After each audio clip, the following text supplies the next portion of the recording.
माननीय श्री पंकज अग्रवाल साहब, प्रधान सचिव विद्यालय शिक्षा हरियाणा, और एडीसी पंचकुला मैडम निशा यादव जी, उनकी पूरी टीम और शिक्षा विभाग की पूरी टीम। देवी और सज्जनों, इस कार्यक्रम में आप सबका बहुत बहुत अभिनंदन, बहुत बहुत स्वागत। हम सब के लिए बहुत खास मौका कि माननीय मुख्यमंत्री महोदय इस खास कार्यक्रम में हमारे साथ जुड़े हैं। और अब कोई देरी ना करते हुए हमें सीधा दिल्ली से जुड़ना है, जहां हम माननीय प्रधानमंत्री महोदय के साथ सीधे तौर पर जुड़ेंगे। ये 8वां संस्करण है परीक्षा पे चर्चा का, बहुत ही एक लोकप्रिय कार्यक्रम जो हर साल अपने नए नए कीर्तिमान स्थापित कर रहा है। बहुत प्रतीक्षा रहती है, खासकर आप विद्यार्थियों को, परीक्षा के दिनों में किस तरह से तनाव से निपटे, किस तरह से समय प्रबंधन हो। ये तमाम चीजें ऐसी हैं जिनकी जरूरत हर विद्यार्थी को पड़ती है। तो हम बहुत अपने आप को गौरवान्वित महसूस कर रहे हैं कि हमारे देश के प्रधानमंत्री स्वयं आकर बच्चों से बातचीत करते हैं। 8 साल का ये सिलसिला लगातार जारी है और आज वो खास दिन हम सबके लिए आया है। माननीय मुख्यमंत्री महोदय स्वयं इस राज्य स्तरीय कार्यक्रम में शामिल हैं। तो आइए कोई देरी न करते हुए सीधे हम जुड़ते हैं दिल्ली और सुनते हैं माननीय प्रधानमंत्री महोदय का सीधा प्रसारण।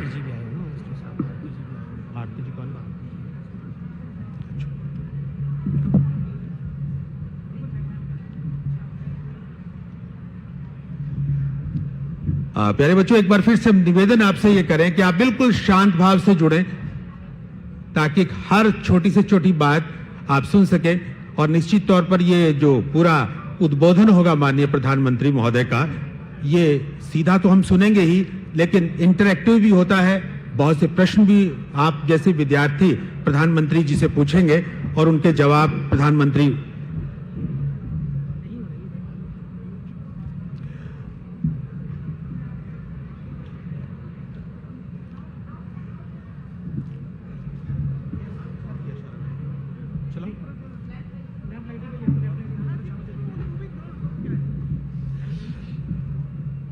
श्री पंकज अग्रवाल साहब से मैं निवेदन करूंगा कि वो एस्कॉर्ट करके माननीय मुख्यमंत्री जी को लेकर आएं, ताकि उनके कर कमलों से हम दीप प्रज्वलित करा के आज के इस कार्यक्रम का शुभारंभ कर सके। माननीय दीपक शर्मा जी, मेयर साहब, मंच पर आसीन सभी गणमान्य अतिथि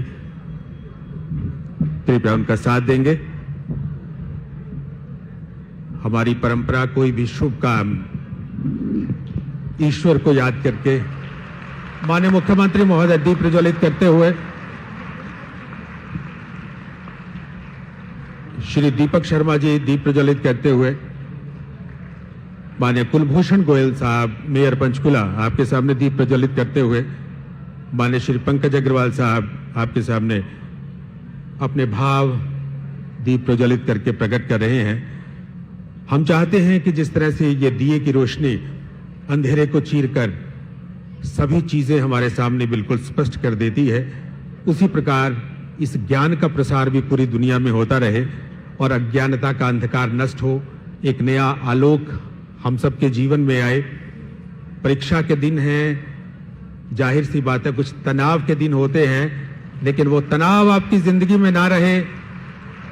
उस परम पिता परमात्मा से भी हम निवेदन करते हैं कि वो आपको इतना सबल बनाए कि आप किसी भी प्रकार की परीक्षा के दिनों में जो तनाव होता है, जो टेंशन होती है, जो प्रेशर होता है, आपके अपने मन में प्रेशर होता है, बहुत सी बातें आपके पेरेंट्स कहते रहते हैं, उसका प्रेशर आप पर होता है, वो प्रेशर आप पर ना रहे। तो सर बोलो, वो तनाव हमारे जीवन में ना हो, तो ऐसी ही कोशिश इस कार्यक्रम के माध्यम से प्यारे बच्चों लगातार होती है। तो आज फिर हमारे सामने मौका है 8वां संस्करण परीक्षा पर चर्चा 2025। माननीय मुख्यमंत्री महोदय इस राज्य स्तरीय कार्यक्रम में हमारे साथ हैं और देश के प्रधानमंत्री श्री नरेंद्र मोदी साहब दिल्ली से बस कुछ ही पलों में हम सबके साथ जुड़ेंगे। परीक्षा के तनाव को सफलता के अवसर में कैसे बदलें, ये कार्यक्रम की थीम रहती है, ये कार्यक्रम का मकसद रहता है, ये कार्यक्रम का उद्देश्य रहता है। और खुशी की बात तो ये है कि हर साल इस कार्यक्रम के साथ जुड़ने वाले बच्चों की संख्या में अभूतपूर्व वृद्धि होती जा रही है। तो आज हमारे सामने आप देखेंगे सीधा प्रसारण दिल्ली से, और माननीय प्रधानमंत्री महोदय रूबरू हो रहे हैं विद्यार्थियों से, और इस खास कार्यक्रम में हम स्वागत सम्मान जिनका कर रहे हैं उनमें शहीद जिसके नाम पर ये स्कूल है, मेजर अनुज राजपूत के माता पिता श्री कुलवंत सिंह और उनकी माता उषा रोहिला जी, उनका भी अभिनंदन हम करते हैं। इसकी आवाज कीजिएगा।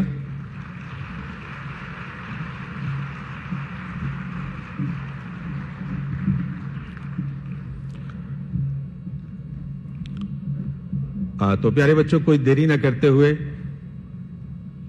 प्रधानमंत्री महोदय रूबरू हो रहे हैं। आप जैसे ही स्कूली बच्चों से सीधे तौर पर उनसे जुड़ रहे हैं, उनके बहुत से प्रश्नों का जवाब देते हैं।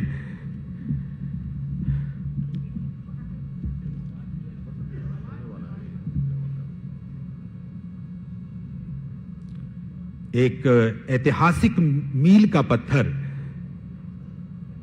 3.5 करोड़ विद्यार्थियों का पंजीकरण इस कार्यक्रम के लिए हुआ है, जो इस बात को दर्शाता है कि विश्व में सबसे ज्यादा लोकप्रिय कार्यक्रम विद्यार्थियों के बीच में परीक्षा में चर्चा हो रहा है।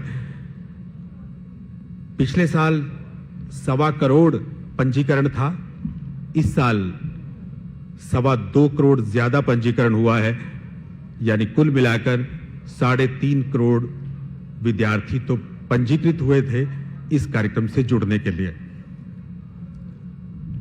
और आपके सामने जुड़ते हैं इस सीधे कार्यक्रम से चर्चा हो रहा है।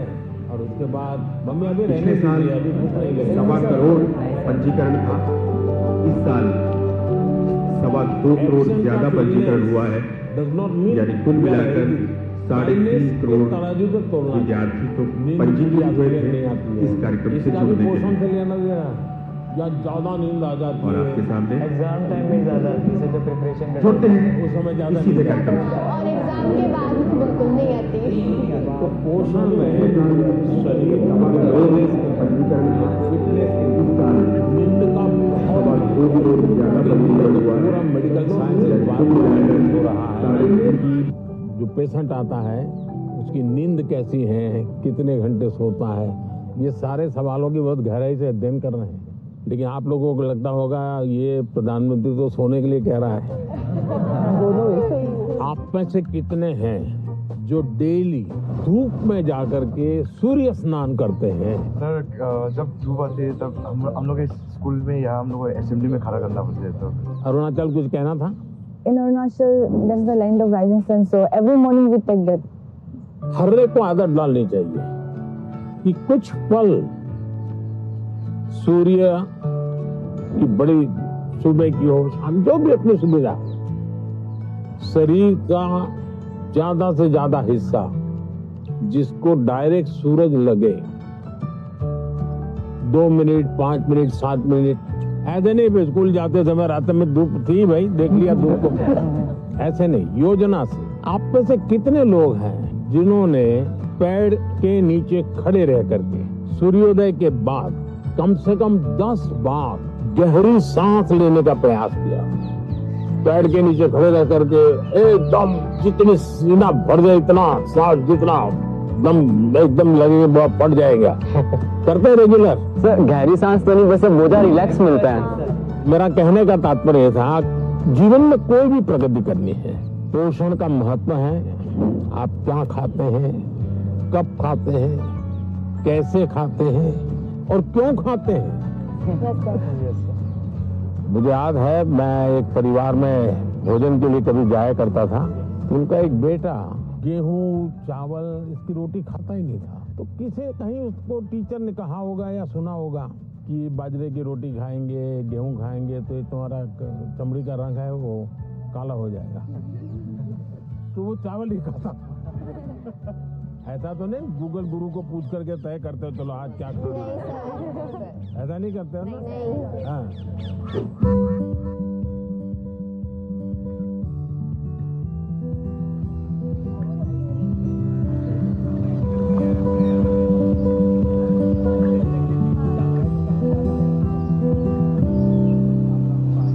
अच्छा बताइए, चलिए अब मैं तो कब से बोल रहा हूँ, आप लोग क्या बोलना चाहते हैं? नमस्कारम सर, मेरा नाम आकांक्षा है और मैं केरला से आई हूँ। मेरा ये सवाल था कि इतनी बढ़िया हिंदी कैसे क्योंकि मेरे को हिंदी बहुत अच्छी लगती है। कारण मिला जिसके कारण आपको हिंदी सीखना का अवसर आ गया? मैं पोएम लिखती हूँ। अरे वाह, पहले एक पोएम सुनानी पड़ेगी। मेरे को याद होगा तो मैं बोलूँगी। हाँ ठीक है, जितना याद रहे, मुझे बिल्कुल याद नहीं रहता है। इतना शोर है इन बाजारों में, इतना शोर है इन गलियों में, क्यों तो अपनी कलम लेकर बैठा है फिर एक गजल लिखने। फिर उस किताब के पन्नों पर तू लिखना क्या चाहता है, ऐसा क्या है तेरे मन में। सवालों भरे तेरे मन में एक शाही शायद जवाब लिख रही है। फिर क्यों तू आसमान देखता है, ऐसा क्या है इन सितारों में, ऐसा क्या है तेरे मन में। वाह वाह वाह, वेरी फ्रेंडली थे एंड इट फेल्ट लाइक कि जैसे हम अपने बड़ों से बात करते हैं। तो आपको क्या टेंशन क्या है? टेंशन ये है कि जैसे परीक्षा में अच्छे अंक नहीं है, ऐसे कहते हैं कि हमें जो है एग्जाम में अच्छा स्कोर करना पड़ता है और अगर हम अच्छा स्कोर नहीं करेंगे तो हमारा फ्यूचर अच्छा नहीं होगा। क्या जवाब हो सकता है इसका? जिंदगी में मार्क्स मैटर नहीं करते, नॉलेज मैटर नहीं करते। Knowledge matter. ऐसे ही सब टीचर परीक्षा की कोई जरूरत है? Sir, I think that one should remember that exams are just a part of our journey and not our destination. Sir हमें नहीं, लेकिन घर में तो कोई समझता नहीं, आप लोग तो समझते हैं। तो क्या करेंगे? सर बस अपनी मेहनत करते जाएं, बाकी प्रभु पे छोड़ दें। देखिए, आपकी बात सही है आकांक्षा, ये हमारे समाज जीवन में दुर्भाग्य से ऐसा घुस गया है कि अगर हमने स्कूल में इतना नंबर नहीं लाया, 10th में इतना नहीं आया, 12th में इतना नहीं आया, तो जैसे जिंदगी तबाह हो जाएगी। Yes sir. और इसलिए पूरे घर में तनाव तनाव तनाव हो जाता है। तो रात माँ बाप को तो समझा नहीं सकते, अब तो एग्जाम के 2 महीने बचे होंगे, अब उनको कहो माँ अभी भाषण मत दो, ऐसा तो नहीं कर सकते। आपने अपने आप को तैयार करना है। इसका मतलब आप पर प्रेशर है जी। सब लोग कहते हैं ये करो वो करो ये करो वो, ऐसा होता है? Yes sir. आप में से कितने लोग हैं जो कभी क्रिकेट मैच होता है तो टीवी पे क्रिकेट देखते हैं? कितने लोग हैं? सर सब हैं? आपने देखा होगा जब खेलते हैं तो स्टेडियम में से आवाज आती है। Yes sir. क्या आवाज आती है? सर सारे क्राउड चीयर कर रहे हैं। सिक्स, सर कोई कहता है 4, कोई कहता है 6। अब बैट्समैन क्या करता है? आपको सुनता है कि वो उस बॉल को देखता है? अगर वो इसी में लग जाए, उसने सिक्सर कहा है, चलो लगाओ सिक्सर, तो क्या हो जाएगा? इसका मतलब कि बैट्समैन उस प्रेशर की परवाह नहीं करता, उसका पूरा ध्यान उस बॉल पे होता है। अगर आप भी इस प्रेशर को मन में न लेते हुए अपना ध्यान, आज मैंने इतना पढ़ना तय किया, ये अगर कर लेते हैं, आप आराम से उस प्रेशर में से भी अपने आप को दिखा सकते। हमारे क्वेश्चंस का रिप्लाई भी दिया सर ने, बहुत अच्छे से उन्होंने हमें समझाया कैसे एग्जाम का स्ट्रेस नहीं लेना है हम लोग को। उन्होंने बहुत कुछ सिखाया। आपको आपके लक्ष्य के बारे में पता है तो आपको ना कोई डिस्ट्रैक्शन, ना कोई भी चीज नहीं रोक सकती है। आपको खुद मोटिवेटेड रहना चाहिए। He said, whatever the stress it may be, like just उन्हें खोल के एंजॉय करो, like don't even think about it. हर समय पर अपने आप को कसना चाहिए। Yes sir. हर बार अपने आप को चुनौती देते रहना चाहिए। Yes sir. अगर पिछली बार 30 मार्क्स आए थे, इस बार 35 लाना है। चुनौतियां तो अपने आप को करनी चाहिए। बहुत से लोग खुद से खुद की लड़ाई नहीं लड़ते। क्या कभी आपने खुद से खुद की लड़ाई लड़ना तय किया है? खुद से लड़ना है तो पहले खुद से खुद को मिलना पड़ता है। कभी अपने आप को पूछा है कि मैं जीवन में क्या बन सकता हूँ, क्या कर सकता हूँ, और मैं क्या करूँ तो मुझे संतोष मिलेगा? कई बार अपने आप को पूछना चाहिए। ऐसा नहीं कि आज सुबह एक अखबार में पढ़ लिया तो मन करता है यार ये अच्छा है, दूसरे दिन टीवी पे कुछ देख लिया तो मन करता है ये अच्छा है। ऐसा नहीं, धीरे धीरे अपने मन को कहीं पर स्थिर करना चाहिए। ज्यादातर क्या होता है, लोग इधर उधर मन भटकता रहता है, डिस्ट्रैक्शंस हो जाते हैं। तब जाकर के आप चुनौती किस चीज की करना है वो तय कर सकते हैं। तो करेंगे कोशिश? पीएम सर, मेरा आपसे प्रश्न है, आप इतने बड़े ग्लोबल लीडर हैं, आप तमाम प्रकार के पदों पर रहे हैं सर। तो सर आप हमसे कोई 2-3 बातें शेयर कीजिए ऐसी सर, जो लीडरशिप से आपसे संबंधित हो, जो हम बच्चों को आगे बढ़ने में महत्वपूर्ण हो सर। विराज जी सर। बिहार का लड़का हो और राजनीति का सवाल न हो, ये हो ही नहीं सकता। देखिए बिहार के लोग बहुत तेजस्वी होते हैं और किसी के मन में आता है लीडरशिप का भाव। जी सर। जी आते हैं। सर मेरे मन में भी आता है। कैसे बताऊं? कैसे बताओ? जैसे बता रहे बता दो। कभी कभी टीचर ने अगर हमें क्लास में माइंड करवाने के लिए रखा है, मॉनिटर बनाने के लिए रखा है, बच्चे बात नहीं सुनते तो उन्हें समझाने का एक तरीका होता है। अब उन्हें सीधा तो ये नहीं बोल सकते ना कि बैठ जाओ वरना नाम लिख दूंगा, ये तो होएगा तो वो होर शोर करेंगे। तो वो उनको कोई अलग तरीका है ताकि उन्हें समझा सके कि भाई ऐसे ऐसे है, चुपचाप बैठ जा।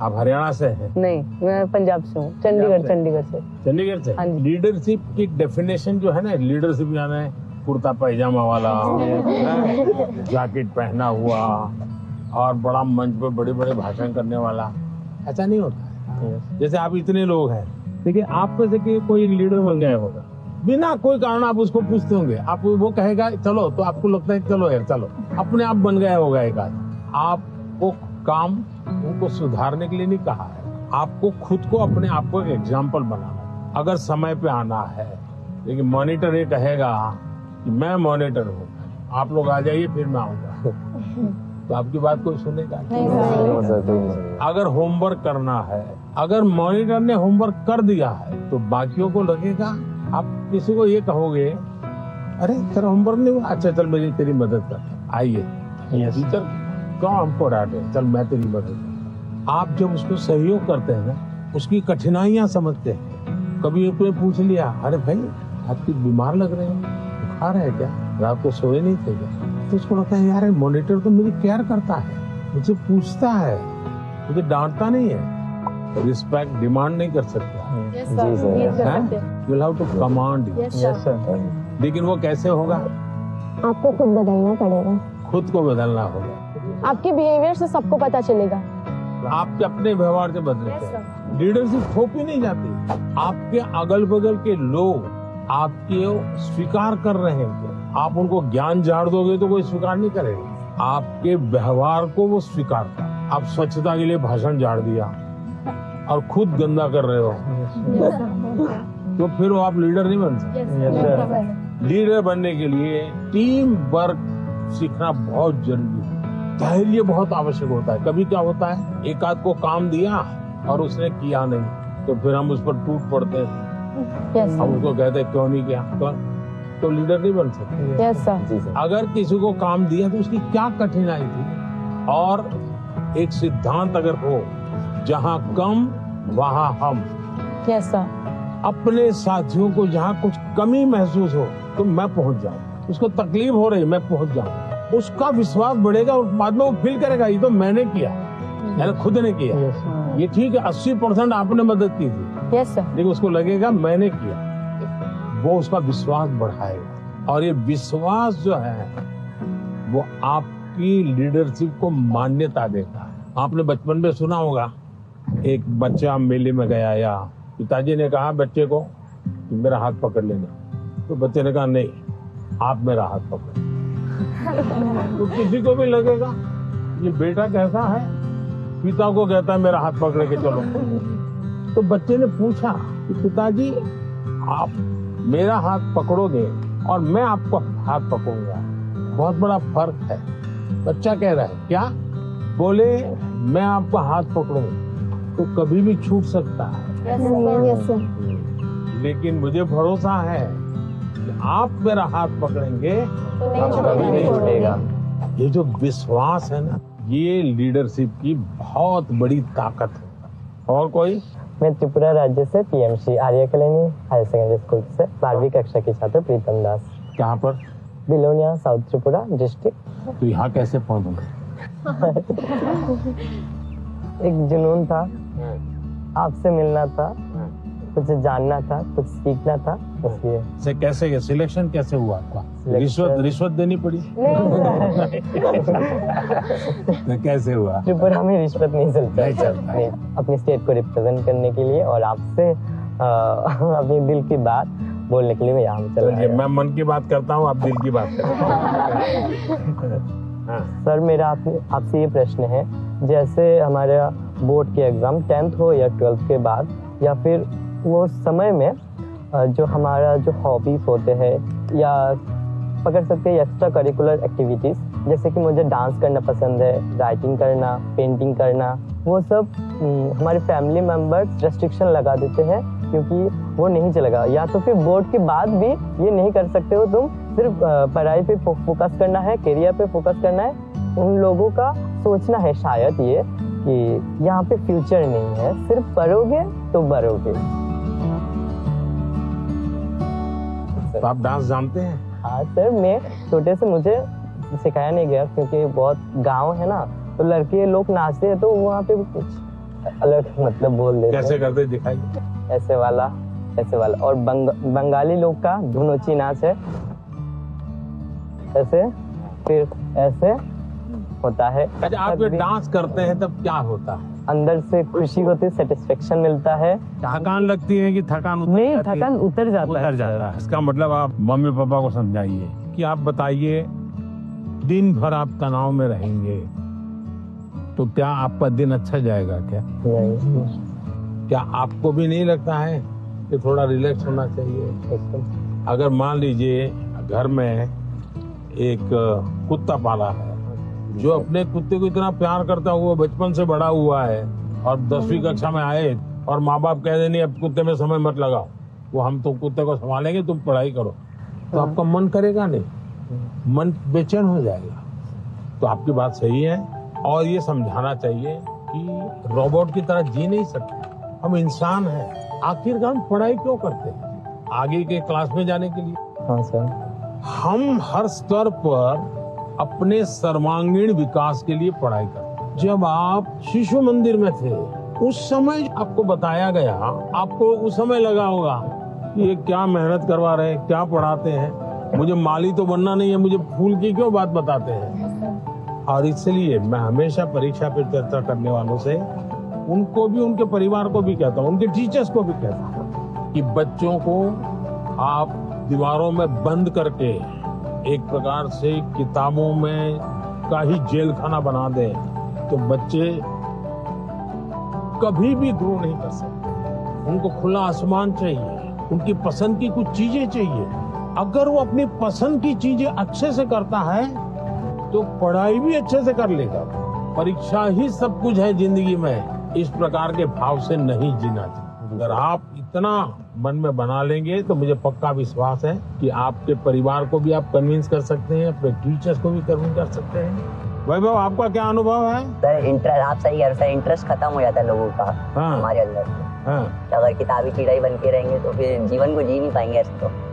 तो किताबों से बाहर आना चाहिए। किताबें भी पढ़नी चाहिए क्योंकि इनमें भी बहुत ज्ञान है, मगर अपने लिए भी टाइम निकालना चाहिए। मैं किताब न पढ़ने के लिए कह ही नहीं रहा हूँ, बहुत पढ़ना चाहिए। ज्ञान को जितना प्राप्त कर सकते करना चाहिए, लेकिन एग्जाम सब कुछ नहीं है। ज्ञान और एग्जाम तो अलग चीज है। Yes sir. तो अलग चीज है। उन्होंने हमें बहुत कुछ सिखाया, लाइफ के बारे में बहुत कुछ सिखाया। परीक्षा पे कैसे टेंशन नहीं लेना है, कैसे प्रेशर को मतलब दूर भगाना है और कैसे परीक्षा अच्छे से देना है और किस मोटो से देना है, ये सब भी सिखाया। वो बहुत पॉजिटिव है और हमारे अंदर भी पॉजिटिवनेस देखे गए हैं। Is also empowering all the generations. कि उन्होंने हमें जो जो बताया मैं ट्राई करूंगी कि मैं उसे अपनी लाइफ में मैं इम्प्लीमेंट कर सकूं।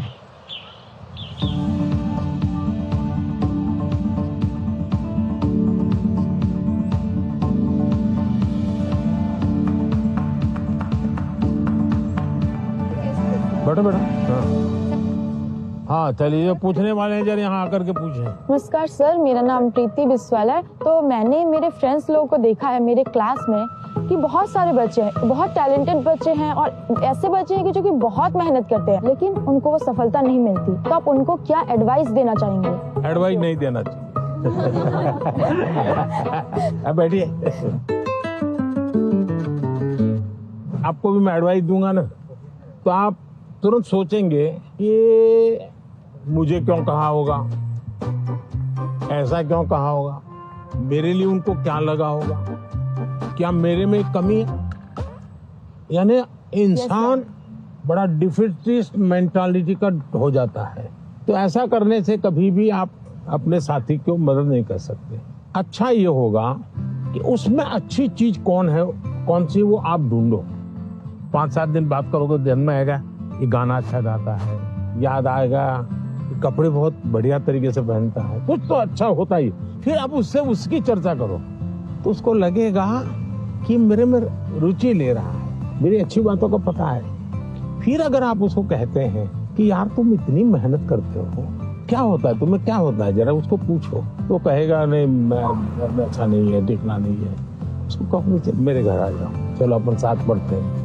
दूसरा, आपने देखा होगा ज्यादातर टीचर पढ़ाते हैं, लेकिन जब एग्जाम का समय आता है तो कहते क्वेश्चन आंसर लिखो। मेरा हमेशा मत रहा है, जीवन की कोई भी उम्र क्यों ना हो, लिखने की आदत डालनी चाहिए। ये जो कविताएं लिखते हैं, विराट ने जैसे कविता सुनाई, आकांक्षा ने जैसे कविता सुनाई, ये जो कविताएं लिखते हैं उसका मतलब वो अपने विचारों को बांधते हैं। मुझे याद है मैं अहमदाबाद में एक स्कूल वालों से मिला था।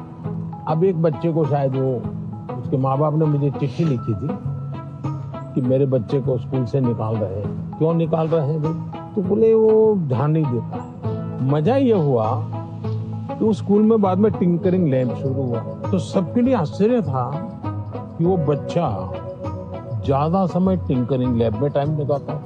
और रोबोट की एक कंपटीशन हुई, वो स्कूल वाले रोबोट में नंबर 1 ले आए। क्यों? बच्चे ने बनाया। यानी जो बच्चे को स्कूल से निकालने वाले थे वो रोबोट बनाने में नंबर 1 था। उसका मतलब उसके पास कोई विशेष ताकत है। अगर टीचर का काम है तो उसकी उस ताकत को पहचाने। मैं एक प्रयोग बताता हूँ आपको। हाँ, करेंगे? हाँ, करेंगे। आज करेंगे पक्का? अपने जितने दोस्त है बचपन से अब तक के 25-30 पर याद करो। फिर कोशिश करो उनका पूरा नाम लिख सकते हो क्या? उनका, उनके पिताजी का, तो इसमें 10 हो जाएंगे। फिर लिखो उनके पिताजी, माताजी, परिवार के सबका नाम आता है तो हो सकता है संख्या कम हो जाएगी। इसका मतलब ये हुआ कि जिसको आप अपना अच्छा दोस्त मानते हो कि उसके विषय में आपको कोई जानकारी नहीं, कुछ जानकारी नहीं, ऐसे ही चल रहा है हवाबाजी। फिर एक सवाल अपने आप को पूछो, और ये सबसे इम्पोर्टेंट चीज है कि भाई ये वैभव को मैं इतने समय से 3 दिन से साथ रहा हूँ, अच्छा वैभव में गुण कौन सा है, मैं लिख सकता हूँ क्या? आप अगर ये आदत डालेगी तो आपके अंदर भी किसी भी बातों में पॉजिटिव क्या है वो ढूंढने की आदत बन जाएगी। अगर ये हम करते हैं तो मैं समझता हूँ आपको लाभ होगा। सर, मेरा ये प्रश्न है कि जैसे परीक्षा पास आने लगती है तो विद्यार्थियों के मन में एक दबाव होने लगता है कि जल्दी से जल्दी सब पढ़ना है, अच्छे से अच्छे पढ़ना है। तो सर इस समय में पढ़ाई पे ज़्यादा ध्यान देते हैं और सोना, खाना पीना, थोड़ा सा सर इन सब का टाइम टेबल बिगड़ जाता है। तो सर आप इतने अच्छे से अपना डे प्रोडक्टिव मैनेज कर लेते हैं, तो सर ऐसे में आप विद्यार्थियों को क्या सलाह देंगे कि किस तरीके से वो अपने पूरा दिन और पढ़ाई को अच्छे से कर सकें? पहली बात तो हर एक के पास 24 घंटे हैं। यस ये तो पता है। Yes sir.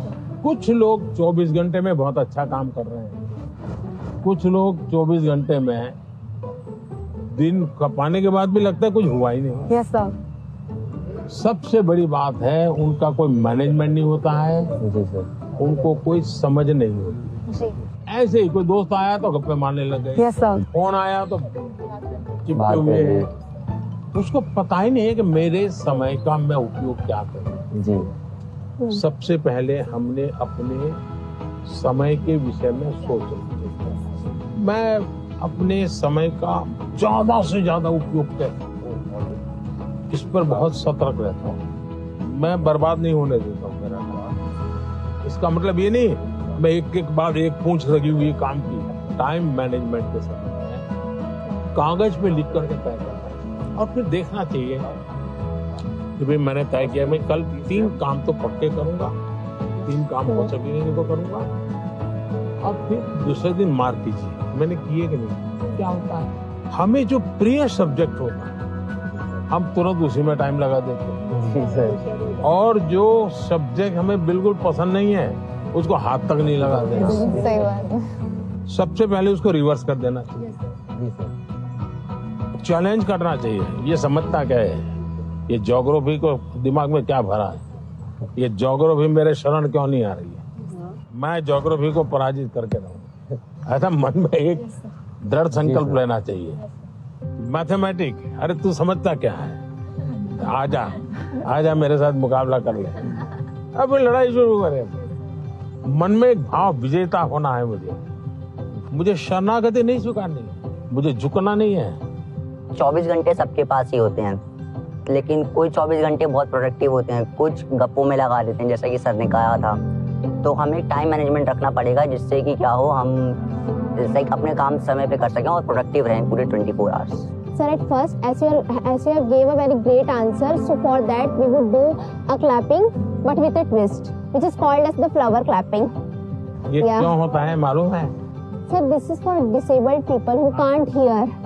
वो तुरंत ऐसा करके दिखाते हैं। सर, हमारे मन में तरह तरह के आइडियाज, पॉसिबिलिटीज और एवं क्वेश्चंस आते रहते हैं।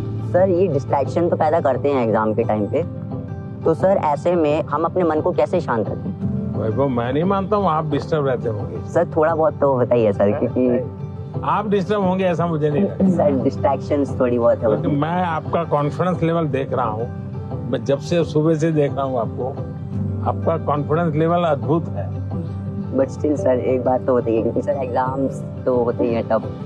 तो इसका मतलब ये हुआ कि आप खुद को नहीं जानते, और आपको भी लगता है यार सब दोस्तों के बीच में अच्छा है, यही कहूँ हाँ यार थोड़ा टफ है। सब बच्चे 10वीं कक्षा के बच्चे एक दूसरे को बात करेंगे, यार कल पढ़ नहीं पाया, मैं नींद आ गई। जी सर। यार कल मूड ठीक नहीं था। सब ऐसी ही बातें करते हैं टेलीफोन पे दोस्तों से भी। फिर फोकस कैसे होगा भाई?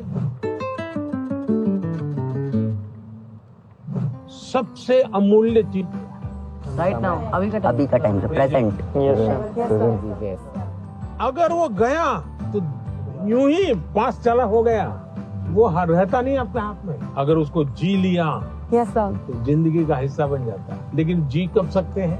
देखिए, बहुत बढ़िया हवा चल रही है, लेकिन आपका ध्यान है कि हवा कितना बढ़िया पवन है। अगर थोड़ा ध्यान गया तो, अब मैंने कहा तो आपको लगा होगा यार, जी सर, हवा तो पहले भी चलती थी, ध्यान नहीं था। हम कहीं और हमारा ध्यान। जी सर।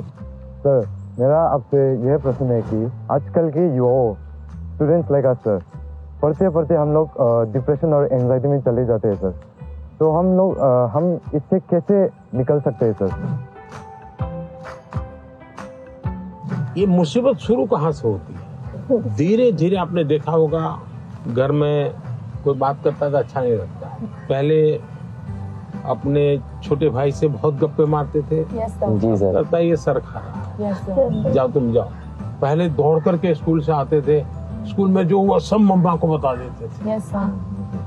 और मम्मा को नहीं बताते, मन क्या, चल आ गए, किताब थोड़ी देर लिया, छोड़ दिया। ये बिहेवियर आपको देखा होगा, धीरे धीरे अपने आप को कट करता जाता है, सिकुड़ता जाता है, और धीरे धीरे फिर वो डिप्रेशन में चला जाता है।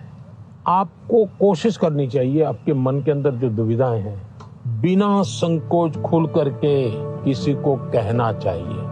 अगर नहीं कहेंगे, मन में भर करके रखोगे, तो धीरे धीरे बड़ा विस्फोट हो जाएगा। पहले हमारे समाज व्यवस्था में बहुत अच्छा फायदा था। हमारा परिवार ही अपने आप में एक यूनिवर्सिटी होता था। कभी कुछ बात दादा से खुल करके कर लेते थे, कभी दादी से कर लेते थे, कभी नाना से, कभी नानी से, कभी बड़े भाई से, कभी भाभी से। यानी कुछ न कुछ आपको मिल जाता था। जैसे कुकर का विसल बजती है ना, कुकर फटता नहीं है, वैसा ये कहीं न कहीं आपका ये प्रेशर है वो कम हो जाता है। और चलते चलते दादा कहते हैं नहीं बेटा ऐसा नहीं करते, तो हमको ठीक लगता है यार नहीं करेंगे। कभी दादा कहते थे, चाचा कहते थे अरे भाई गिर जाओगे, कमा लो, अच्छा लगता है। मनुष्य का स्वभाव है कोई केयर करे। मैं भी आकर के यहाँ भाषण झाड़ देता, तो आपको लगता है ये प्रधानमंत्री अपने आप को क्या मानता है? लेकिन मैं आपका गीत सुनने का मन करता है मेरा, आपकी बातें, आपका गांव का जानने का मन करता है। इसका मतलब आपको भी लगता है यार अब ये तो अपने जैसे ही है, चलो हम भी बात कर लेते हैं। आपको कोई प्रेशर नहीं होगा। डिप्रेशन में एक कारण सबसे बड़ा ही है। दूसरा, पहले टीचर, मुझे याद है मैं जब पढ़ता था ऐसा लगता था कि मुझे मेरे टीचर जो भी थे ऐसा वो मेरे लिए मेहनत करते थे।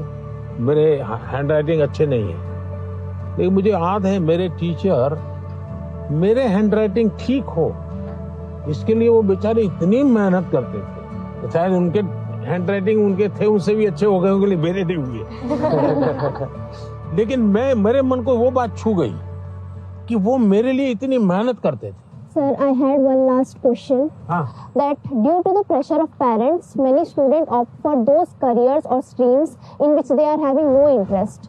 So how can those students opt for the career or stream in which they are having interest without hurting the feelings of their parents?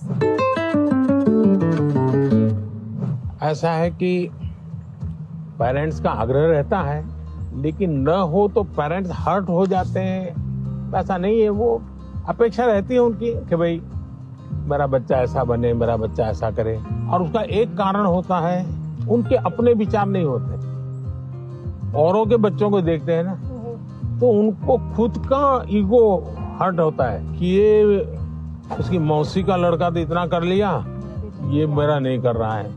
तो उनका जो सोशल स्टेटस है वो उनके लिए रुकावट बन जाता है। तो मेरी तो माता पिता को एडवाइस है कि कृपा करके आपके बच्चे को आप मॉडल के रूप में हर जगह पे खड़ा मत कर दो।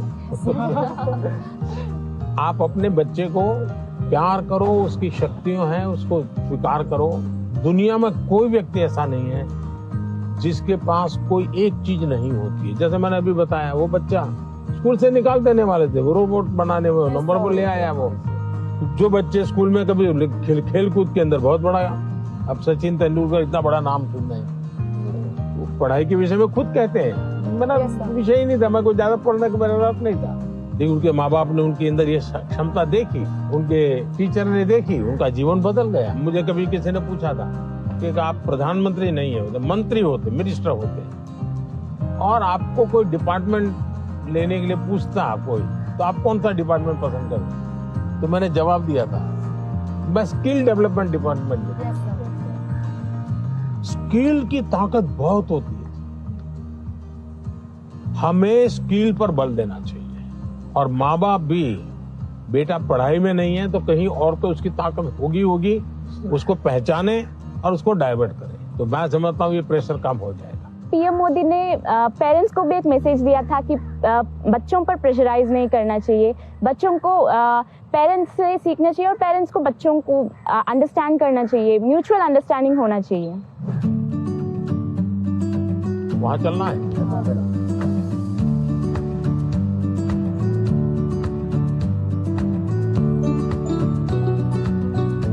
आइए, थोड़ा निकट आइए, सब लोग काफी दूर दूर है। मेडिटेशन करना है। हाँ, मेडिटेशन सिंपल अपनी भाषा में कहेंगे तो क्या कहेंगे? ध्यान केंद्रित करना। देखिए अभी ये फाउंटेन चल रहा है, पल भर के लिए उसकी आवाज सुनिए। कोई गीत आपको उसमें सुनाई देता है?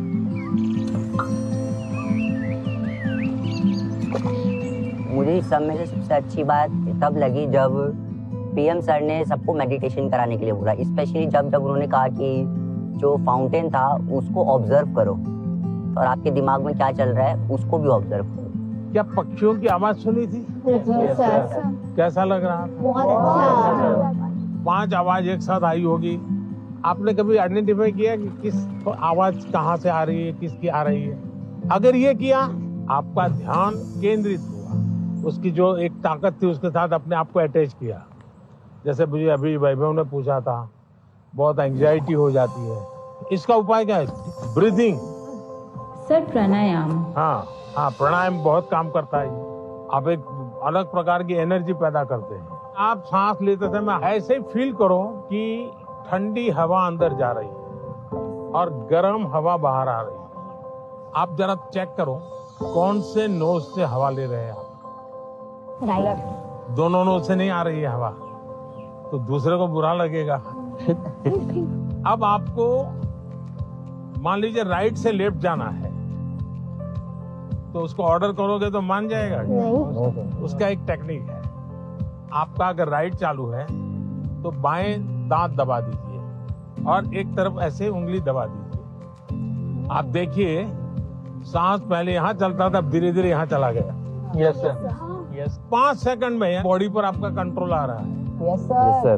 दोनों नोज में अपना सांस चलना चाहिए, बैलेंस होना चाहिए। तो आप ऐसे ही हाथ, स्कूल में टीचर कहते हैं ना, ऐसे हाथ अंदर फिट करके अब बैठ जाइए।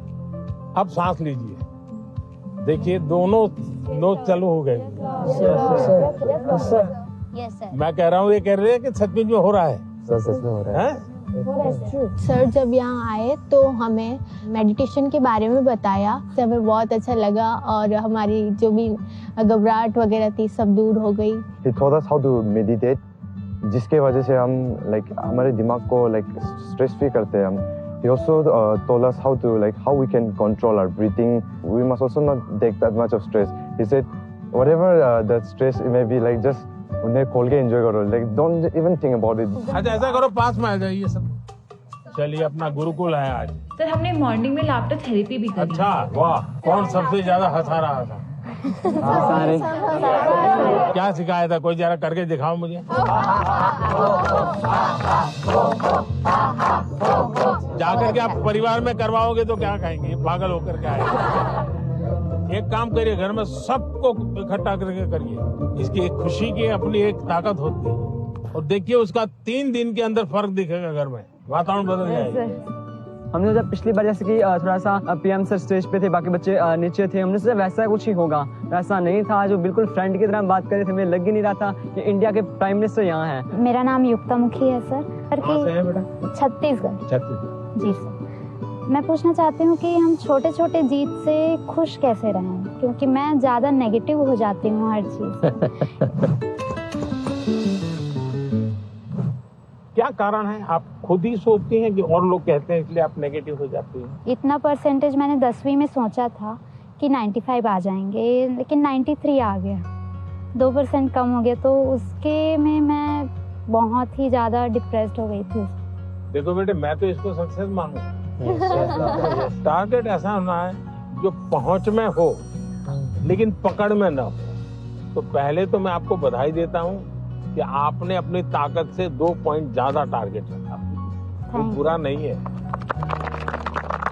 और आपने 90, और आप देख लीजिए अगली बार अगर आप 97 टारगेट रखोगी, आप 95 ले आओगी। आपका गर्व इस बात का है कि आपने 95 का टारगेट रखा था, और आपने 97 का नहीं रखा, 99 का नहीं रखा, 100 का नहीं रखा, 95 रखा, क्योंकि आपको अपने विषय में भरोसा था। एक ही चीज को आप अलग तरीके से देख सकते। Sir, in the examinations time, the many students fear, sir, about exams, sir, and they did not take care about of the health, sir. पहली बात है कि ये जो मुसीबत है ना, उसका कारण विद्यार्थी कम है। सबसे पहला दोष है उसके परिवार के लोगों का। उसको अच्छा आर्टिस्ट बनना है, बहुत बढ़िया ड्राइंग करता है, लेकिन वो कहते नहीं तुझे इंजीनियर बनना है, डॉक्टर बनना है, और फिर उसमें उसका जीवन हमेशा हमेशा तनाव में रहता है।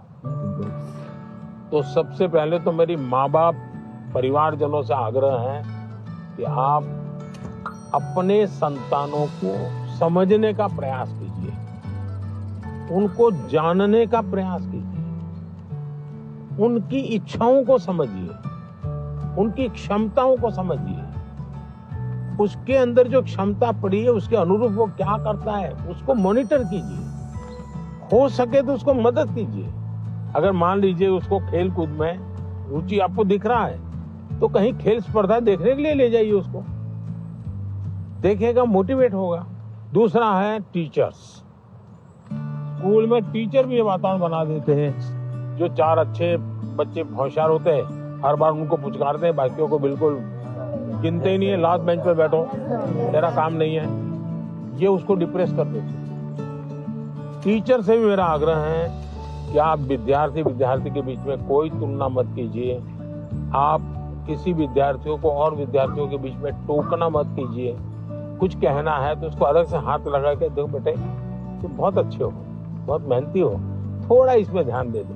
और विद्यार्थी को फिर सोचना होगा, मैं मेहनत करूं, अच्छा से अच्छा लाऊं, पिछली बार से अच्छा करूंगा, मेरे और दोस्तों के सामने भी अच्छा करके दिखाऊंगा। लेकिन यही जिंदगी नहीं है। मैं जब से देख रहा हूं आप अपने में ही खोई लग रही हो, खुल करके मिल नहीं रही हो। As being a senior student of my school, much of the time I used to motivate my juniors regarding their test examinations or whether it's about cultural literature competitions. But sometimes I feel like I'm not being able to motivate myself. आप कभी भी अपने आप को अकेला मत करिए। आप खुद अकेली अपने लिए बहुत सोचती हो, किसी को शेयर नहीं करती हो। किसी व्यक्ति की जरूरत है जो आपको मोटिवेट करे। आपके परिवार में कोई, आपके सीनियर्स में से कोई, दूसरा हो सके अपने आप को चैलेंज कीजिएगा। आज मुझे 10 किलोमीटर साइकिल चलानी है, अरुणाचल के पहाड़ों में भी 10 किलोमीटर हो जाए तो पूरा दिन भर एंजॉय करो। तो देखिए आज मैंने कर लिया, आपका विश्वास अपने आप बढ़ता जाएगा। तो छोटे छोटे प्रयोग होते हैं। खुद के साथ हमेशा खुद को पराजित करना, वर्तमान को ऐसे जीना कि पास्ट हमारा पास्ट हो जाए। उन्होंने एक बात कहा था कि सेल्फ गोल होना बहुत ज़रूरी है। आपको खुद मोटिवेटेड रहना चाहिए और खुद मोटिवेट करने के लिए आप बहुत सारी चीज़ फॉलो कर सकते हैं, जैसे कि आप छोटे छोटे अचीवेबल आप गोल्स रखिए अपना, और जब आप वो गोल्स को अचीव कर लेते हो तो हमेशा आप अपने को रिवॉर्ड किया कीजिए। इस तरह से उन्होंने मतलब कई बातों से मुझे मोटिवेट किया था। सर आपका कौन सा मोटिवेटर है? मेरा मोटिवेटर आप ही लोग हैं। जैसे अजय ने गीत लिखा, परीक्षा पे चर्चा मेरी किताब, तो मैंने भले लिखी, लेकिन कोई अजय है अपने गांव में बैठ करके उसको अपनी कविता में ढाल रहा है। मतलब मुझे लगता है कि मुझे इस काम को ज्यादा करना चाहिए। अगर हम अपने आसपास देखें तो हमारे लिए मोटिवेशन के लिए बहुत चीजें होती है। मनन चिंतन आत्मसात होता है, इसमें मतलब बात को पहले सुनते हैं, उसमें समझते हैं, वो आत्मसात कर नहीं पाता। आपने सुना, उसके बाद चिंतन किया, तो किस चीज का चिंतन किया? आपने उनके शब्दों का, उनके पाठ का चिंतन किया। अगर कोई कहे सुबह जल्दी उठ जाना चाहिए, फिर मैंने मनन किया, हाँ उठने के इतने इतने फायदे होते हैं, फिर मैं सो गया, फिर आत्मसात कैसे होगा? मैंने जो सुना उसको मैंने अपने आप को एक लेबोरेटरी बना करके उसको तराशने की कोशिश की। क्या अगर मैं करता हूं तो मैं आत्मसात कर सकता हूं।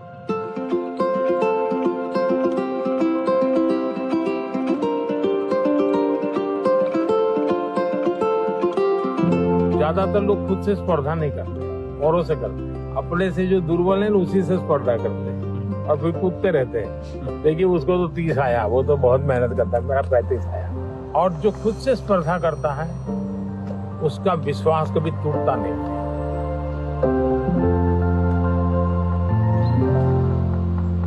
है एक आदमी है, वो इस संसार के लिए दीपक बन गया।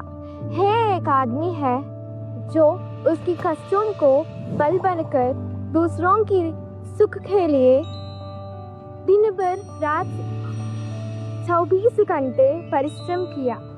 है एक आदमी है जो आज हमारी भारत की प्रधानमंत्री, जो हम विद्यार्थियों को सलाहें देते हुए, हमको इंस्पायर करते हुए, इंटरेक्ट करते हुए हमको खुशी दे रहे हैं, हमारी प्रियतम श्री नरेंद्र मोदी जी है। धन्यवाद सर। थैंक यू बेटा, थैंक यू।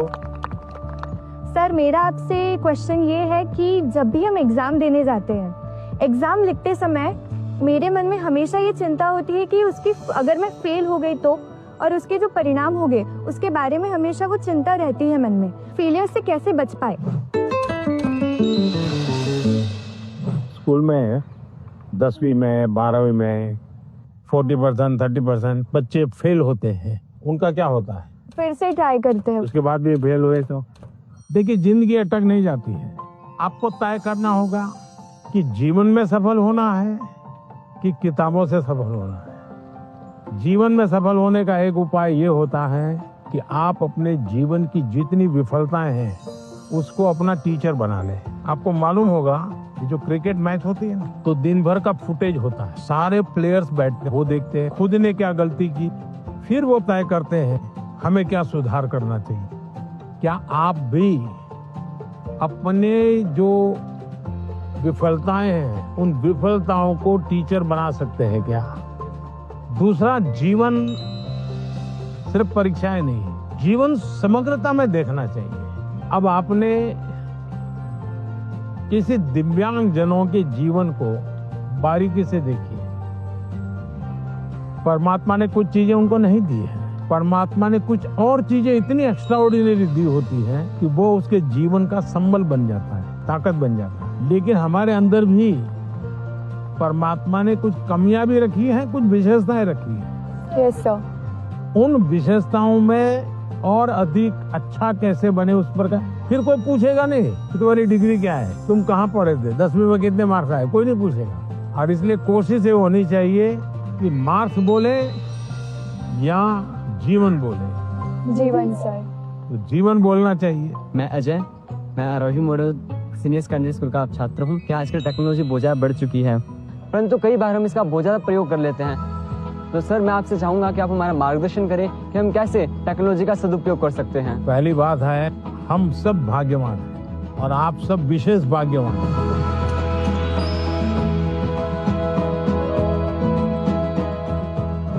आप उस युग में बड़े हो रहे हैं जिस युग में इतनी बड़ी मात्रा में टेक्नोलॉजी का फैलाव है, प्रभाव है और उपयोग है, और इसलिए टेक्नोलॉजी से भागने की जरूरत नहीं है। लेकिन आपको तय करना होगा कि क्या मैं रील देखता रहता हूँ, क्या उसी में समय जाता है क्या मेरा, या मुझे इस चीज में रुचि है तो उसकी बारीकियों में जाऊं, उसके एनालिसिस में जाऊं, तो टेक्नोलॉजी एक ताकत बनेगी। टेक्नोलॉजी को तूफान मत समझो, वो कोई बड़ा साइक्लोन नहीं जो गिरा देगा। आप मान के चलिए कि जो लोग रिसर्च कर रहे हैं, इनोवेशन कर रहे हैं, टेक्नोलॉजी बना रहे हैं, वो आपकी भलाई के लिए कर रहे हैं। और हमारी कोशिश यही होनी चाहिए कि हम टेक्नोलॉजी को जाने, समझे, उसका ऑप्टिमम यूटिलाइजेशन करें। सर, मेरे पास एक क्वेश्चन है। सर, किसी काम को अच्छे से करने के लिए हमको अपना बेस्ट कैसे देना चाहिए? हमें निरंतर बेस्ट करने का प्रयास करना चाहिए, और बेस्ट करने की पहली शर्त होती है कल से अच्छा करना। हमारी फैमिली हमारे भले के लिए बोलते हैं कि तुम्हें तो ये स्कीम लेना चाहिए, तुम्हें इस विषय में जाना चाहिए, तुम इसके लायक हो, हमें क्या करना चाहिए, फिर उनकी माननी चाहिए या अपनी सुननी चाहिए? ऐसा है, उनका मानना चाहिए और फिर उनको मनाना चाहिए। जब आप उनको पूछोगे कि हाँ बहुत अच्छा आइडिया है, मैं करूं, हम बताइए कैसे करूं, अच्छा इसका कहाँ मुझे मिलेगा, आप मेरी क्या मदद करोगे, फिर आप प्यार से उनको कहिए कि मैंने ऐसा सुना था, ये कैसा है, तो धीरे धीरे वो भी दिमाग अप्लाई करेंगे। आपका बहुत बहुत बहुत बहुत थैंक यू कि आपने मेरा प्रश्न सुना, मेरे प्रश्न का आंसर भी दिया, और मुझे बहुत सारी चीज़ें भी सिखा के गए, शांत रहना और पॉजिटिविटी, नकारात्मक सोच नहीं लानी चाहिए दिमाग में। बहुत अच्छा लगा, thank you so much. Sir, आजकल के ज़्यादातर विद्यार्थी एग्जाम परीक्षा पे जाके सर ये एक प्रॉब्लम फेस करते हैं कि उनका टाइम के अंदर उनका पेपर खत्म नहीं होता, या फिर उनको उसकी वजह से उनका बहुत टेंशन होता है, बहुत प्रेशर भी उन पर क्रिएट होता है सर। तो सर मतलब उस प्रेशर और टेंशन से वो कैसे डील करें? ऐसा है कि उसका पहला उपाय तो ये है कि आपको पुराने एग्जाम पेपर होते हैं उसका बहुत प्रैक्टिस करनी चाहिए। अगर आपने प्रैक्टिस की है तो पता चलेगा कि मैं कम शब्दों में जवाब लिखूंगा तो मेरा समय बचेगा, फिर दूसरे पर तीसरे पर, फिर आखिर में जो सवाल में थोड़ी मेहनत कसरत करनी है जहाँ दिमाग खपाऊंगा, हो गया तो ठीक है, नहीं हो गया तो छोड़ दूंगा। कभी कभी क्या होता है कि जो नहीं आता है उसी में दिमाग खपाते हैं, फिर आते हैं उसमें टाइम कम पड़ जाता है। कभी आता है तो उसमें ज्यादा लिख लेते हैं, लंबा लिख देते हैं, बहुत टाइम लगा देते हैं। और इसका एक उपाय है प्रैक्टिस करना। मैं पीवीआर बालिका उन्नति पाठशाला में 10वीं कक्षा पढ़ रही हूँ।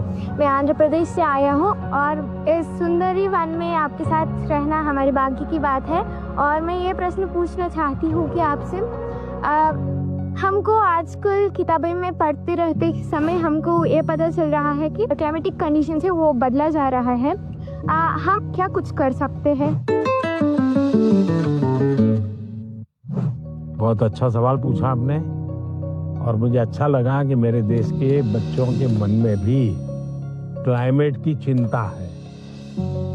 ज्यादातर दुनिया में जो डेवलपमेंट हुआ उसमें एक भोगवादी संस्कृति पनपी है। ये सब मेरा है, मुझे मेरे खुश के लिए मुझे उपयोग करना है। मुझे अगर अच्छा फर्नीचर चाहिए तो मैं 200 साल पुराना झाड़ काट दूंगा। कोयला कितना ही जलाना पड़े मैं 24 घंटे बिजली जलाऊंगा। उन्होंने प्रकृति का सबसे ज्यादा विनाश किया। प्रकृति के शोषण वाला हमारा कल्चर नहीं है। मेरा एक मिशन लाइफ है, LIFE, लाइफस्टाइल फॉर एनवायरनमेंट। तो मैं कहता हूं हमारी लाइफस्टाइल ऐसी हो जो प्रकृति की रक्षा करे, प्रकृति का पोषण करे।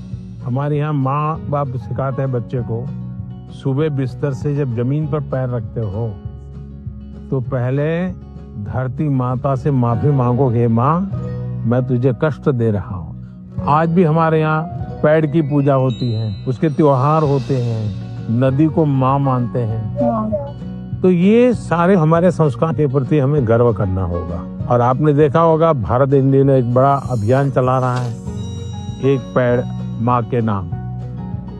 देखिए ये दो माँ की बात है। एक वो माँ जिसने हमें जन्म दिया है और एक माँ जिसने हमें जीवन दिया है। तो अपनी माँ की स्मृति में पेड़ लगाना है और देखना है कि मेरी माँ की याद इसके साथ जुड़ी हुई थी। पेड़ किसी भी हालत में बड़ा होना चाहिए, उसकी केयर करनी चाहिए। इससे क्या होगा, बहुत बड़ी मात्रा में पेड़ पौधे लोग करेंगे, एक लगाव होगा, ओनरशिप होगी, तो प्रकृति की रक्षा होगी। क्योंकि nature is one of the great part which plays in our life. We should talk to the tree and they benefits us a lot. So we should promote nature. सब लोग आए हैं भाई अपना अपना पेड़ लगाने के लिए। लगाइए आप लोग। जैसे ही पेड़ लगाए ना, पानी पिलाने का उपाय क्या, तो एक तरीका है, तो उसके बगल में एक मिट्टी का मटका लगा देना चाहिए और उसको पानी भर देना। महीने में एक बार पानी भरोगे, इसका ग्रोथ एकदम से जल्दी होगा और कम से कम पानी से तैयार होगा। तो ये प्रैक्टिकल सब जगह पे करना चाहिए। चलिए, बहुत बधाई सबको। So thank you so much for being here and for giving this wonderful opportunity for us. Thank you. Sir आज कौन सी चीज आप लोगों को सबसे ज्यादा याद रही? सर एनवायरनमेंट वाला। एनवायरनमेंट वाला? Yes sir. आप बहुत ज्यादा इंस्पायर करते हो, पूरा दिन यादगार है क्या? अब हमारे लिए एग्जाम कोई टेंशन नहीं है। कोई एग्जाम का टेंशन नहीं। अब मार्क्स अगर कम आएंगे तो ठीक है किया, जीवन में सफल होना चाहिए। सर अब एग्जाम हमसे डरने लग जाएंगे। चलिए, सबको बहुत धन्यवाद। Yes sir. मतलब घर में दादागिरी मत करना, तो हमारी डायरेक्ट पहचान है। टीचर को मत डरा। No sir.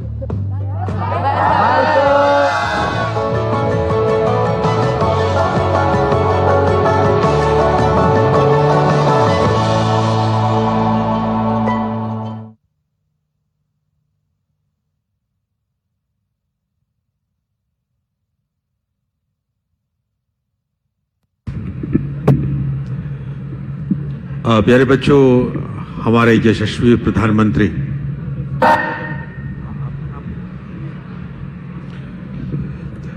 माननीय श्री नरेंद्र मोदी साहब बात कर रहे थे बच्चों के साथ, और ऐसा आपको लग रहा होगा कि वो उनसे बात नहीं कर रहे थे, बल्कि आप सबसे बात कर रहे थे। वो प्रश्न जो उन्होंने जिनके जवाब दिए हैं, वो प्रश्न केवल मात्र उन चुनिंदा बच्चों के नहीं थे, वो प्रश्न तो आप सबके थे। और आपको इन प्रश्नों का जवाब मिला होगा। परीक्षा के बारे में जो भ्रांतियां हैं, जो तनाव है, जो समय प्रबंधन है, और किस तरह से माता पिता की, अभिभावकों की और अध्यापकों की जो अपेक्षाएं हैं, उन पर हम कैसे खरा उतरे, इसके जवाब आपको मिले होंगे। तो बहुत ही खूबसूरत ये कार्यक्रम रहा है। और अगर आप तक ये कार्यक्रम पहुंचा है, आपके मन तक माननीय प्रधानमंत्री जी की बात पहुंची है, तो जोरदार तालियों के साथ बताइएगा।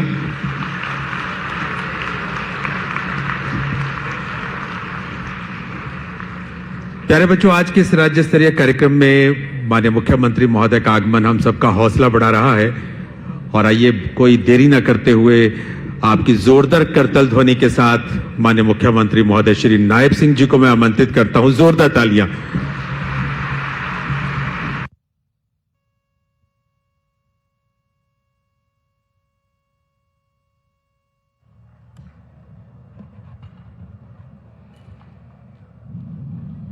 भारत माता की, भारत माता की। बहुत अच्छा लगा है देश के यशस्वी प्रधानमंत्री आदरणीय नरेंद्र मोदी जी ने जो हर वर्ष सीधा देश के बच्चों से इंटरेक्शन करते हैं, मिलते हैं, उनसे पूछते हैं परीक्षा के समय में कि बच्चों के ऊपर परीक्षा का माँ बाप का दबाव ना हो और डायरेक्ट देश के युवाओं से बात करते हैं। आज इस अवसर पर हमारे जिला के अध्यक्ष दीपक शर्मा जी, हमारे पंचकुला के मेयर कुलभूषण गोयल जी, बंतो कटारिया जी और हमारे शहीद मेजर अनुज राजपूत जी के पिताजी कुलवंश जी और उनकी माताजी श्रीमती उषा रोहिला जी, सुशील गर्ग जी, हमारे स्थानीय पार्षद भारत भूषण भारती जी, ओएसडी और हमारे ACS school education Pankaj Agarwal ji, Panchkula की उपायुक्त श्रीमती मोनिका जी, पंचकुला के अतिरिक्त उपायुक्त श्रीमती निशा जी और उपस्थित सभी छात्र छात्राएं और सभी अभिभावकगण, अध्यापकगण, सभी महानुभाव। आज आदरणीय प्रधानमंत्री जी ने जैसे हर वर्ष परीक्षा पे चर्चा करते हैं, पहले भी हम इससे जुड़े हैं इस कार्यक्रम से। ऐसे कितने बच्चे हैं, हाथ खड़ा करेंगे क्या? एक दो ही जुड़ा है जो इस कार्यक्रम से जुड़े हैं प्रधानमंत्री जी के पहले। किस किस ने देखा है?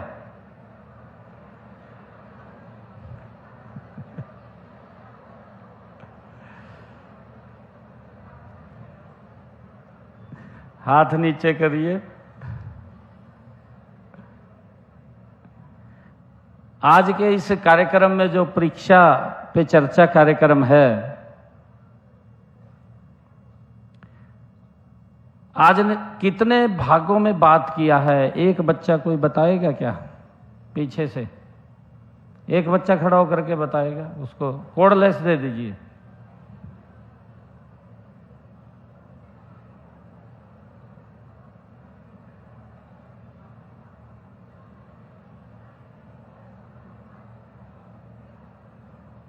हेलो। माननीय प्रधानमंत्री ने 21 भागों में आज इस कार्यक्रम का सृजन किया। 21 भागों में बात किया है। बैठ जाइए। आदरणीय प्रधानमंत्री जी ने हम सब से इंटरेक्शन किया है, अलग अलग विषय पे बात की है, हमारी टाइम की मैनेजमेंट से लेकर के परीक्षा के दबाव तक, परीक्षा के दबाव से भी अलग हमारा स्वास्थ्य ठीक हो, हम स्वास्थ्य के प्रति भी जागरूक हों, उसको लेकर के भी आदरणीय प्रधानमंत्री जी ने बात किया है। और स्वास्थ्य के साथ साथ अंत में आपने देखा क्लाइमेट चेंज को लेकर के भी उन्होंने बात किया है, स्किल के ऊपर भी उन्होंने बात किया है। बहुत सारे बच्चे होते हैं, कुछ बच्चे आगे निकलते हैं, कुछ पीछे भी रह जाते हैं, परंतु हर बच्चे की अपनी एक कहानी है। कई बच्चे अपने स्किल के अंदर इतने निपुण होते हैं कि बड़ा एक इंजीनियर भी उसके सामने छोटा दिखाई देता है, इतना स्किल उसके पास होता है। और आदरणीय प्रधानमंत्री जी ने माँ बाप के लिए भी सचेत किया है कि कई बार माँ बाप का दबाव रहता है कि हमारा बच्चा इतने नंबर लेकर के आए, या कम नंबर आ गए तब बच्चा डिप्रेशन में चला जाता है, मेरे नंबर क्यों कम आए, मैंने तो तैयारी की थी पूरी। तमाम विषयों के साथ आदरणीय प्रधानमंत्री जी ने एक एक विषय को लेकर के हमसे बात किया है। और मुझे पूर्ण विश्वास है कि हम जो आदरणीय प्रधानमंत्री जी ने आज परीक्षा पे चर्चा आज किया है, ये एपिसोड जो 21 विभागों में हमसे बात किया है, हम जरूर इसको अपने माता पिता के साथ भी बैठ करके देखेंगे, ताकि कई प्रकार का जो दबाव बच्चे के ऊपर है वो दबाव कम हो। और जो भी जीवन के अंदर, मेरा तो अपना ये एक्सपीरियंस है कि जितना बड़ा चैलेंज हमारे सामने होगा, जिंदगी जीने का मजा उतना बड़ा होगा।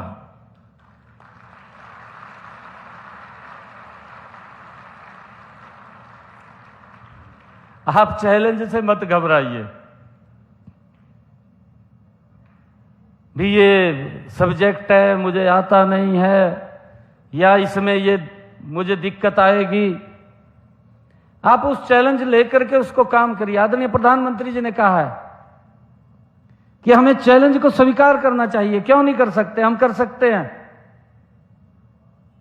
और जब हम चैलेंज लेकर के काम करेंगे तो कोई भी चीज बड़ी नहीं है, हर चीज छोटी है, जब हम चैलेंज में लेकर के काम करेंगे।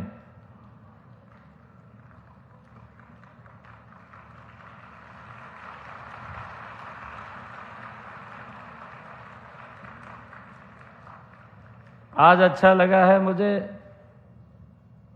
कि पंचकुला के हमारे सेक्टर 20 के सांस्कृतिक मॉडल स्कूल के अपने सभी स्टूडेंट्स के बीच में मैं हूं। आप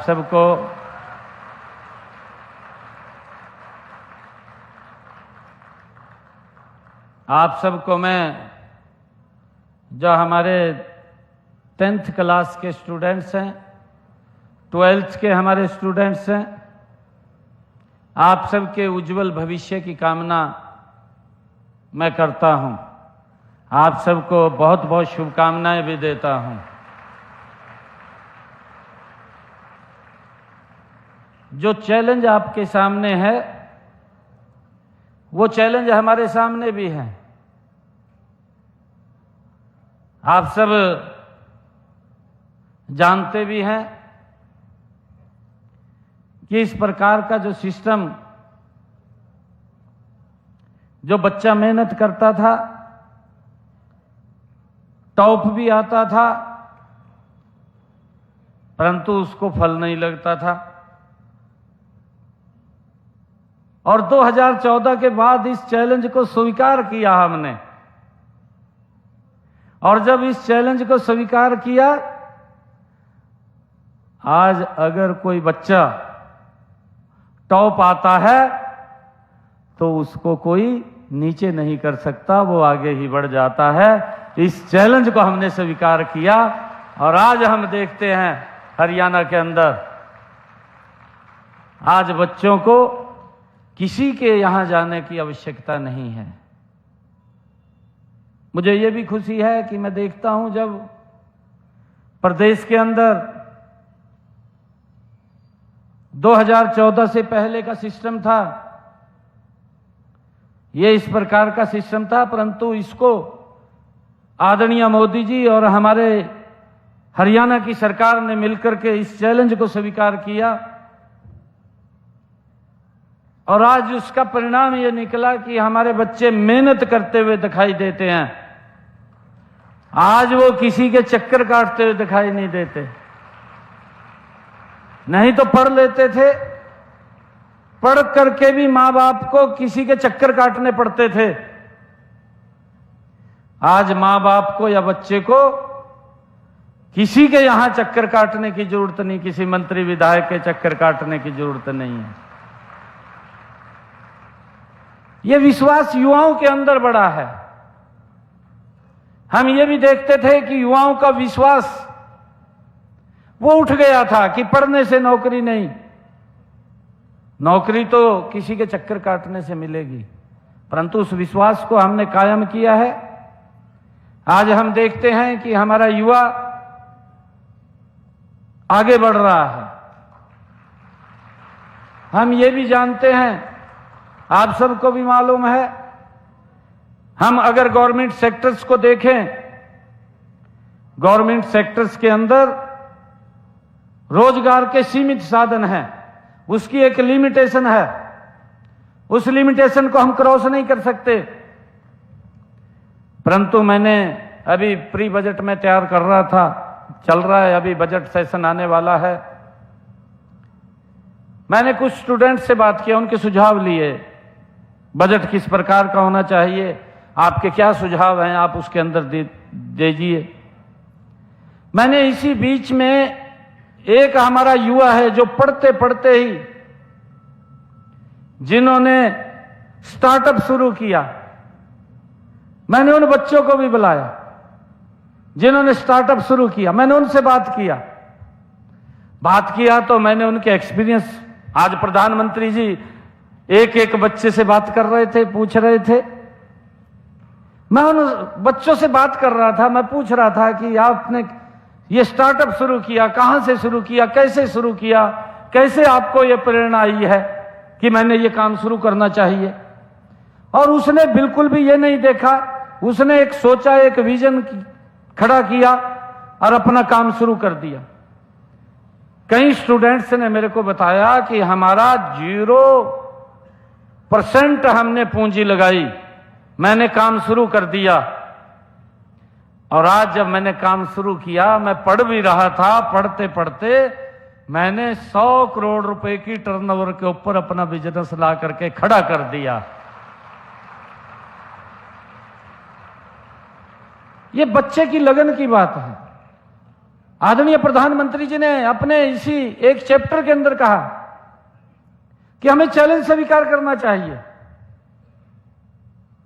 हम अच्छे से पढ़ते भी हैं और अगर कहीं गलत रास्ते के ऊपर चले जाएं, एक जिंदगी हमारी अच्छी खूबसूरत जिंदगी हम जी रहे हैं, हम आगे बढ़ रहे हैं, परंतु एक गलत रास्ता हमारी जिंदगी के अंदर अंधेरा ला देता है। मेरा सभी बच्चों से यह भी आग्रह है कि हमने जीवन के अंदर अच्छा काम करते हुए, दूसरे की हेल्प करते हुए, आदरणीय प्रधानमंत्री जी ने कहा कि हम पूछें कि आपको क्या दिक्कत है, क्या समस्या है। अगर आप पूछेंगे उसको भी अच्छा लगेगा, आपको भी अच्छा लगेगा। अगर हम गलत संगत में चले गए तो हमारा भी जीवन बर्बाद हो जाएगा, और माता पिता तो सोचेगा कि हम बच्चे को पढ़ा रहे हैं और बच्चा कहीं और चला गया किसी रास्ते के ऊपर, तो उनके सामने भी बड़ी एक समस्या पैदा हो जाती है। हम ये प्रण लें, ये संकल्प लें, मैं आप सबसे आज आग्रह करूंगा इस बीच में कि नशे से हमें 100 किलोमीटर दूर रहना चाहिए, उसके नजदीक भी कहीं भटकना नहीं चाहिए। हम एक विजन खड़ा करें और विजन खड़ा करके हमें उस रास्ते के ऊपर आगे बढ़ना चाहिए। आदरणीय प्रधानमंत्री जी ने आज जो हमें परीक्षा पे चर्चा के दौरान जो मूल मंत्र दिया है कि हम कैसे आगे बढ़ सकते हैं, मुझे पूर्ण विश्वास है कि हम उसको अपने जीवन में उतारेंगे और उतार करके हम आगे बढ़ेंगे। मैं आप सबको आज इस शुभ अवसर के ऊपर बहुत बहुत बधाई भी देता हूं, शुभकामनाएं भी देता हूं। और हमारे जो यहां संस्कृत मॉडल स्कूल सेक्टर 20 के हमारे प्रिंसिपल महोदय, हमारे यहां के स्टाफ महोदय और हमारे अधिकारीगण एजुकेशन विभाग के, इनका भी मैं दिल से धन्यवाद करता हूं। और प्रधानमंत्री जी ने एक और बात इसमें कही है, हमें उस बात को बिल्कुल ध्यान देना चाहिए कि एक बच्चे को आगे बढ़ाने की कामना अगर कोई करता है तो हमारा टीचर है, जो ये सोचता है कि मेरा बच्चा सबसे आगे जाए, सबसे ऊंचा जाए। वो कितनी मेहनत करता है, उसके ऊपर कितना समय लगाता है। हमने उसको अपने जीवन में उतार करके आगे बढ़ना चाहिए। आप सबको मैं आज इस अवसर के ऊपर बहुत बहुत बधाई देता हूं, शुभकामनाएं देता हूं। जय हिंद, जय भारत, जय भारत मां।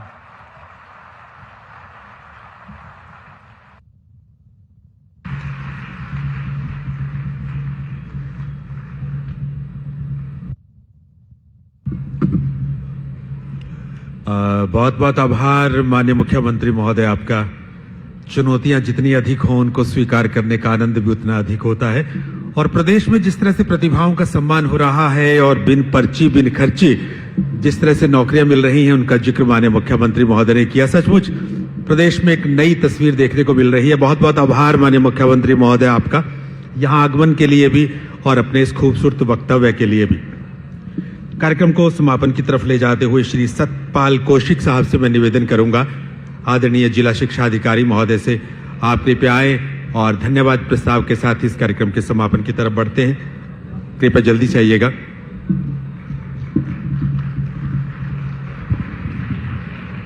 आज के इस ऊर्जावान तथा उत्साह से भरे हुए कार्यक्रम में उपस्थित आदरणीय तथा माननीय मुख्यमंत्री हरियाणा श्री नायब सिंह सैनी जी तथा श्रीमती बंतो कटारिया जी, आपका विशेष समय रहता है हर पल। आपने बहुमूल्य समय में से समय निकालकर इस प्रांगण में उपस्थित होकर हमारे विद्यार्थियों तथा अभिभावकों का उत्साहवर्धन किया।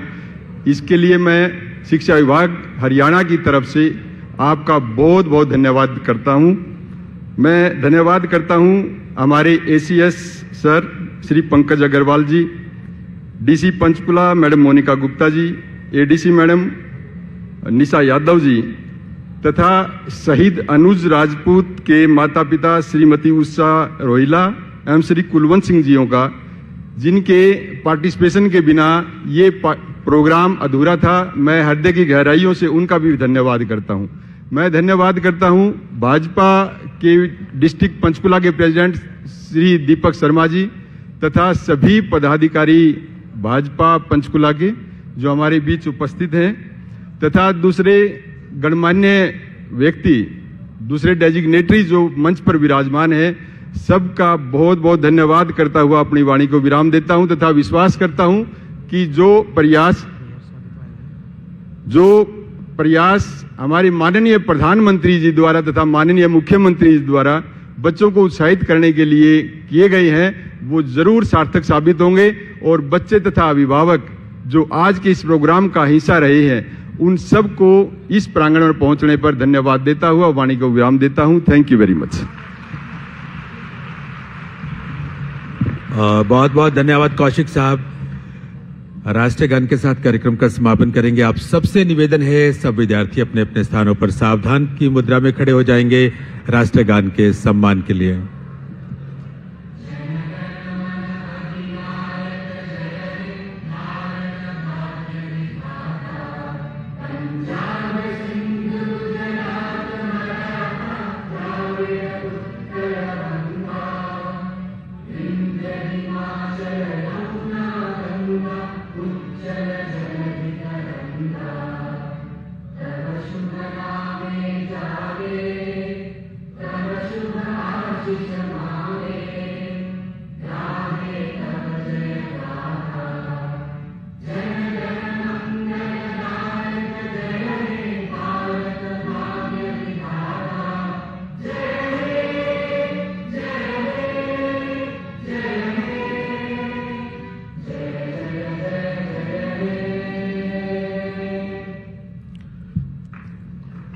और इसके साथ ही इस कार्यक्रम का हम समापन करते हैं। बहुत बहुत आभार, बहुत बहुत धन्यवाद श्री नायब सिंह जी, मुख्यमंत्री हरियाणा।